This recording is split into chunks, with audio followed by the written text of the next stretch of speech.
Assalamualaikum warahmatullahi wabarakatuh. Alhamdulillah, alhamdulillahi rabbil alamin, wa bihi nasta'in wa ala umuri dunya waddin, wassalatu wassalamu ala asrafil anbiya'i wal mursalin wa ala alihi wa sahbihi ajmain, amma ba'du.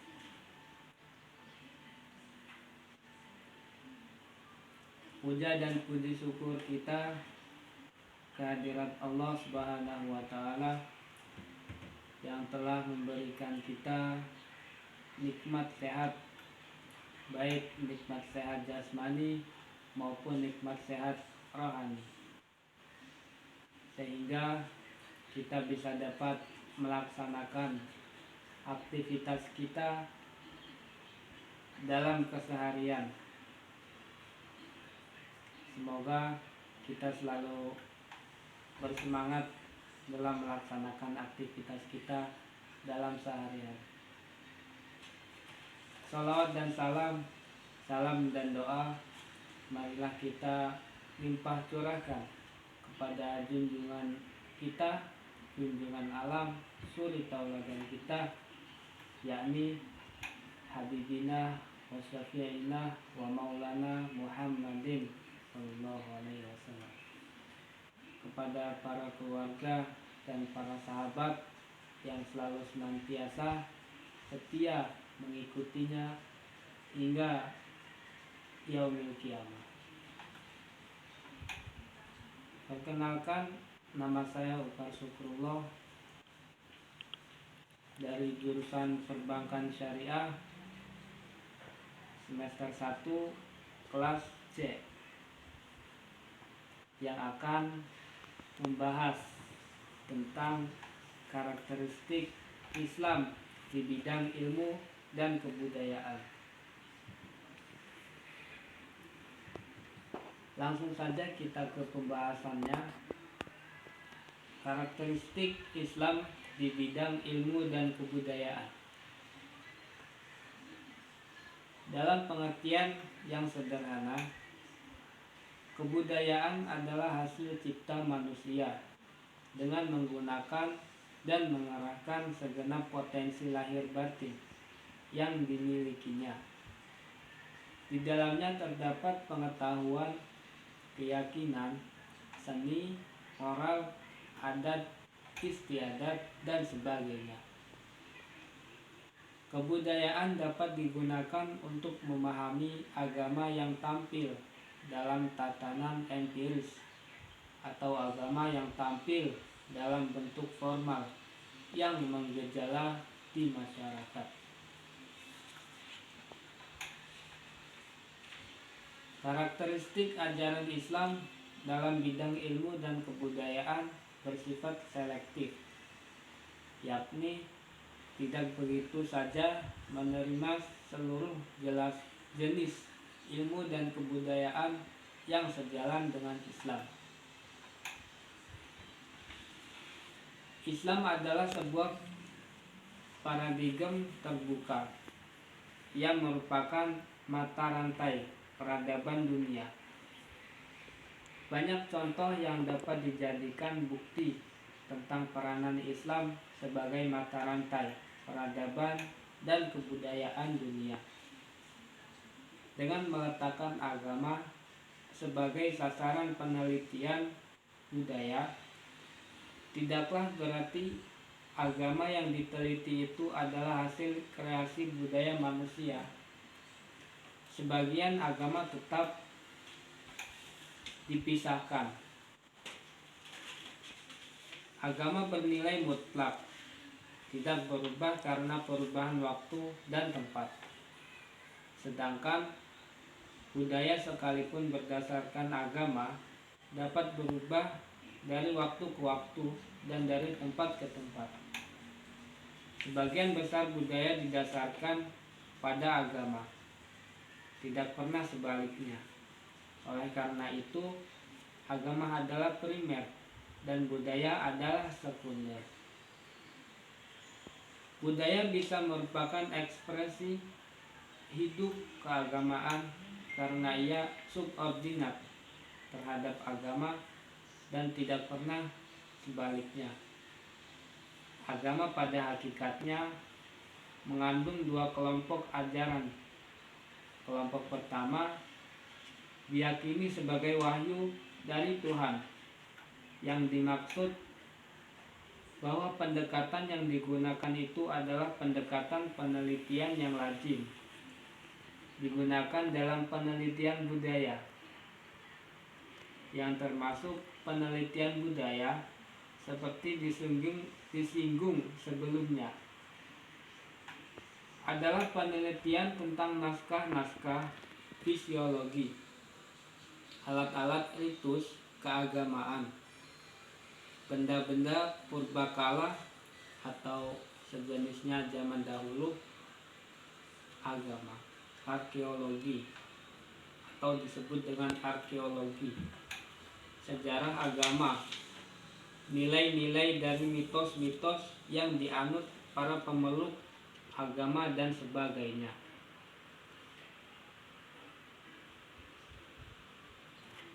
Agama dan budaya adalah dua bidang yang dapat dibedakan, tetapi tidak dapat ajaran dasar yang diwahyukan Tuhan melalui para rasulnya kepada masyarakat manusia.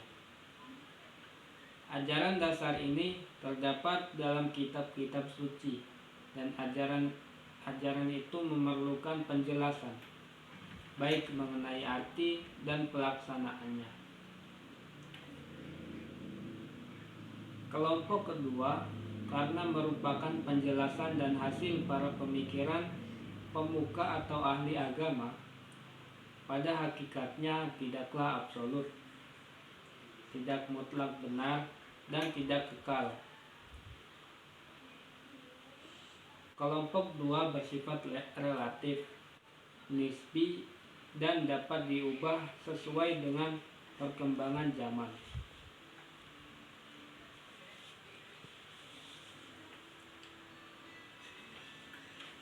Menurut hasil penelitian ulama, jumlah kelompok pertama tidak banyak. Pada umumnya, yang banyak adalah kelompok kedua. Dalam Islam, kelompok pertama terdapat dalam Al-Quran dan hadis mutawatir.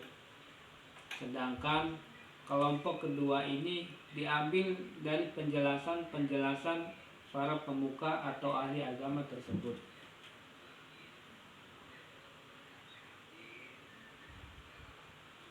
Karakteristik tiap ajaran agama memiliki perbedaan masing-masing sesuai dengan pemikiran dan pemahaman terhadap Alkitab yang dipelajari sebagai dasarnya dalam beragama.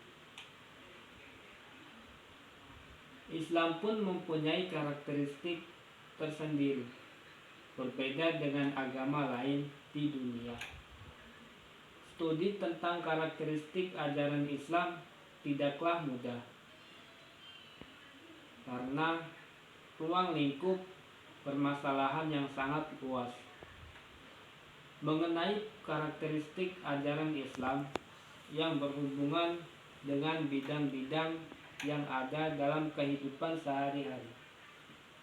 Misalnya, dalam bidang kebudayaan, pendidikan sosial, ekonomi, politik, dan sebagainya.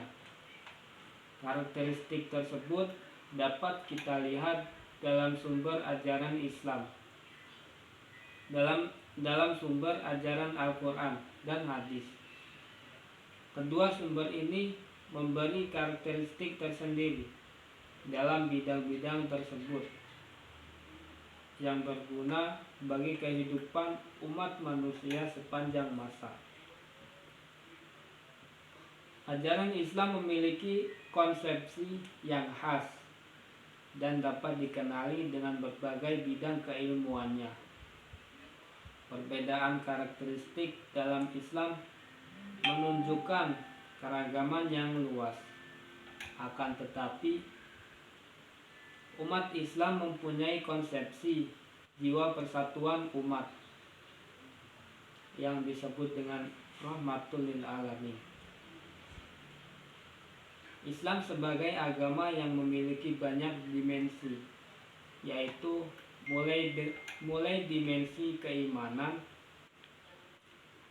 dimensi akal pikiran, dan dimensi ekonomi, dimensi ilmu pengetahuan, dan dimensi teknologi, sampai pada kehidupan rumah tangga,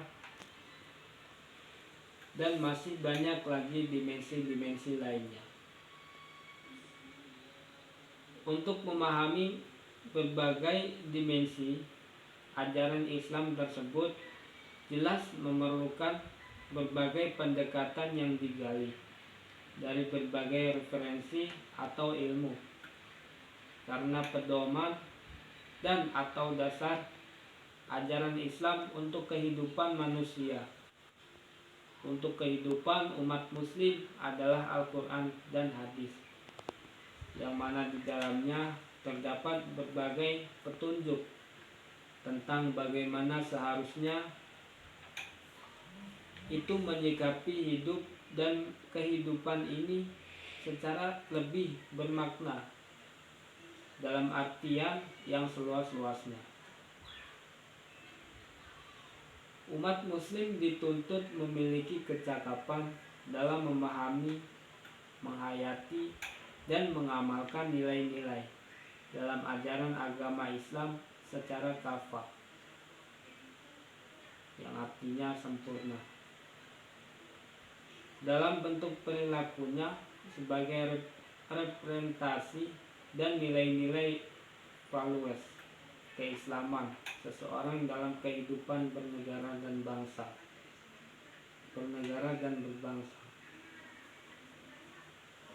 Dan pada prinsipnya agama adalah petunjuk Tuhan yang bertujuan membawa keselamatan dan kedamaian bagi umat manusia sejagat.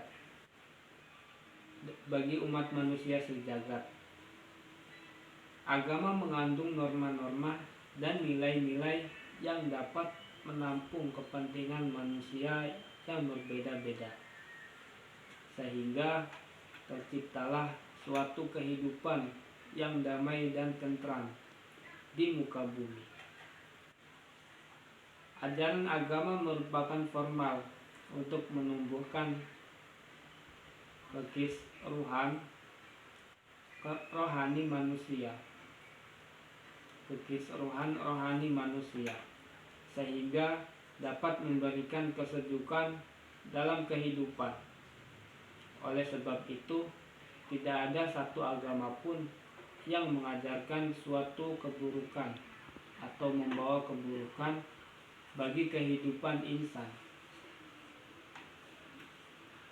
Segenap norma dan nilai dalam ajaran-ajaran agama senantiasa mengarahkan manusia kepada kedamaian dan kesejukan rohani.